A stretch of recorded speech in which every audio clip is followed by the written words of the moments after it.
Shalom, good evening. This is TV7 Israel News broadcast to you from Jerusalem, and in today's top stories. Tensions are seemingly on the rise on Israel's southern front with the Hamas-controlled Gaza Strip. Israeli Prime Minister Beniamin Netanyahu travels to New York for the annual UN General Assembly. Germany, France, and Britain announced their intention to maintain sanctions on Iran regardless of any looming sunsets under the JCPOA and the Security Council Resolution 2231. Tensions are mounting on Israel's southern front with the Hamas-controlled Gaza Strip. Before the start of the high holiday season in Israel, which included the feast of Rosh Hashanah that marked the beginning of the Hebrew calendar's New Year on Friday Eve, a security assessment by Jerusalem's top defense brass culminated with a decision to impose a 3-day closure of the Gaza-Israel border. With that being said, the IDF stressed in a statement that transit would be made possible only in humanitarian, medical, or exceptional cases. Meanwhile, despite having access to Egypt via the Gaza Strip's Rafah border crossing, free from any Israeli interference, Hamas instructed its operatives to ratchet up daily riots along the enclave's border with Israel. And while these border riots have been propagated by the internationally designated terror group Hamas as, quote, peaceful protests, the rioting operatives have clearly escalated the violence directed at IDF forces that are frustrating any spillovers into Israeli territory. On Friday, violence evidently peaked when those cynically referred to as peaceful demonstrators hurled improvised explosive devices and hand grenades, and in at least one confirmed case opened live fire toward the Israeli forces. And while thankfully no injuries were reported among the Israeli troops, the IDF did not stand idly by.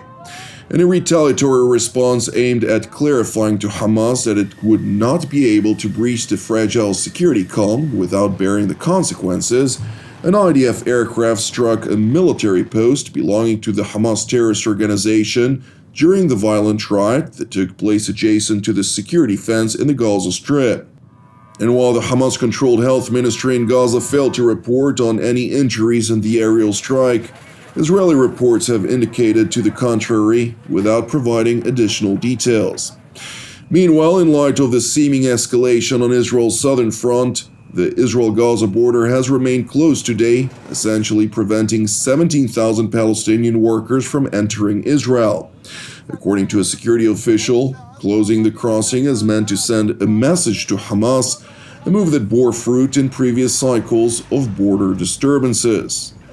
Turning to the Mazmoria crossing, which is an entry point from the West Bank district of Judea, adjacent to the East Jerusalem neighborhood of Har Homa, where police said that a Palestinian suspect arrived with clear intent to perpetrate an act of terror at approximately 8 a.m. this morning. The Palestinian suspect, a 47-year-old resident of Bethlehem region, essentially drew a knife and rushed toward border police officers who were stationed at the scene. Nevertheless, the officers immediately responded by opening fire, effectively neutralizing the threat. It is important to know that no injuries were reported among the Israeli troops, while the Palestinian assailant was taken to hospital for further treatment. In other news, the Israeli and Hellenic air forces concluded a joint exercise, which included dozens of fighter jets from various squadrons, refueling tankers, and an Israeli Air Force surveillance aircraft. As part of the exercise, dozens of aircraft took off and flew long-range flights for several hours and thousands of kilometers from Israel to Greek territory and back. In Greece, the fighter jets practiced low-altitude flying and the dropping of live weapons in designated areas. The flight was carried out under particularly challenging weather conditions. Nevertheless, the exercise was deemed successful. According to the IDF spokesperson's unit, the long-range flights were carried out in wing-to-wing cooperation with the Hellenic Air Force while learning from one another and sharing operational knowledge. Well, are honored to have the Hellenic Air Force join us in flight. This visit aims to further advance our knowledge and cooperation. Two air forces with one common goal, to protect the Mediterranean skies. It is worth highlighting that the joint exercise with the Hellenic Air Force is a part of a series of exercises and modules that the Israeli Air Force performed in the past year with the goal of improving the operational and mental readiness for long-range flights, refueling, extensive striking, and achieving air superiority, which are crucial capabilities if Jerusalem would ultimately be forced to direct an attack against Iran's nuclear-related infrastructure, among others.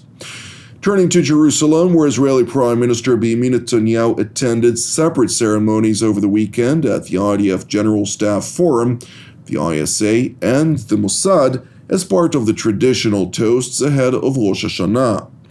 At all three events, the Israeli premier highlighted the importance of unity, while stressing that all must be done to ensure that the Ayatollah regime in Tehran does not fulfill its declared ambitions.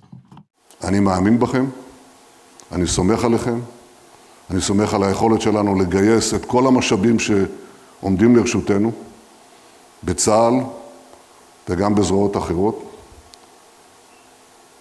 בראש ובראשונה את הנחישות שלנו כעם לא לתת לסיפור המופלא שלנו להסתיים אחרי 3,500 שנה על ידי משטר אייתולות קיצוני שיאיים עם נשק גרעיני וטילים בין יבשתיים על העולם כולו.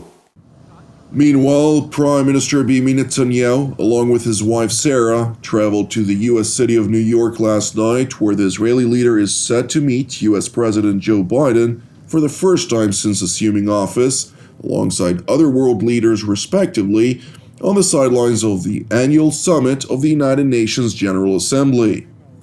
אני יוצא עכשיו לעצרת האו"ם, שם אני אייצג את ישראל אל מול אומות העולם.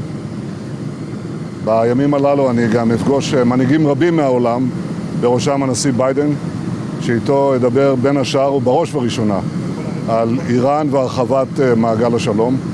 אני אבקש גם עם קנצלר גרמניה, עם נשיא אוקראינה, עם נשיא טורקיה ומנהיגים רבים נוספים מאסיה, מאירופה, מאפריקה.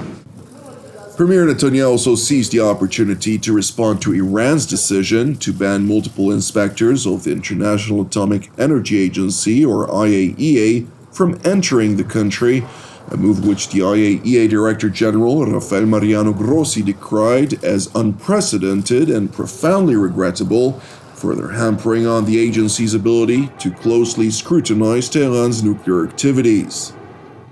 אני חושב שהיום העולם רואה, ואני כמובן אדגיש את זה, שאיראן מפרה את כל ההתחייבויות שלה, שהיא משקרת במצח נחושה, שהיא מתכוונת גם לפתח נשק גרעיני וגם להמשיך את התוקפנות שלה באזור. אנחנו נאבק בשני הדברים הללו גם יחד. שמעתי את האיומים שבאו מאחד מאנשי המשטר האיראני היום. אני מציע לו לא לאיים עלינו, והוא צריך לדעת, והמשטר הזה צריך לדעת, שאנחנו נגיב בעוצמה לכל תקיפה של אנשינו ושל אזרחינו. Meanwhile, in Washington, German Foreign Minister Annalena Baerbock, alongside her host, Secretary of State Antony Blinken, confirmed that Berlin, alongside London and Paris, will maintain sanctions on the Islamic Republic of Iran, despite the looming expiration date of a UN-sponsored ban on imports and exports of missile-related equipment and technology, alongside sanctions on select proliferation-linked entities. The joint E3 decision was made in response to Iran's defiant nuclear-related activities, irrespective of international law. Secretary Blinken, for his part, seized the opportunity to blame the Trump administration for the failure of the incumbent administration's policy to contain the Islamic Republic's nuclear program, rather than accepting the fact that the Ayatollah regime unabashedly refuses to negotiate in good faith. We, of course, both of us, many other countries have long-standing concerns about Iran's nuclear program. The agreement that was reached some years ago, the JCPOA, had the very important benefit of putting that program in a box. Unfortunately, in leaving that agreement, we created an opportunity for Iran to get back out of the box that we put it in. And we've now been dealing with some of the consequences of that decision over the last couple of years, including things like enrichment at higher levels, greater accumulation of stockpile of enriched material, etc. Despite failure to contain the Islamic Republic from racing toward a nuclear weapon via diplomatic means, the Biden administration remains adamant, irrespective of prescribed advice by the intelligence community in the US and elsewhere, that diplomacy could yield their genuine aspiration of thwarting Tehran's nuclear ambitions. We are determined, President Biden is determined, that Iran will not acquire a nuclear weapon, one way or another.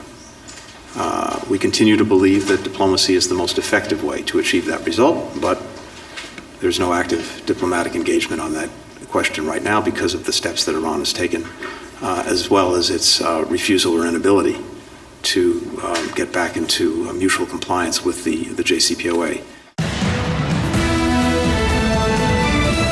Thank you for watching TV7 Israel News.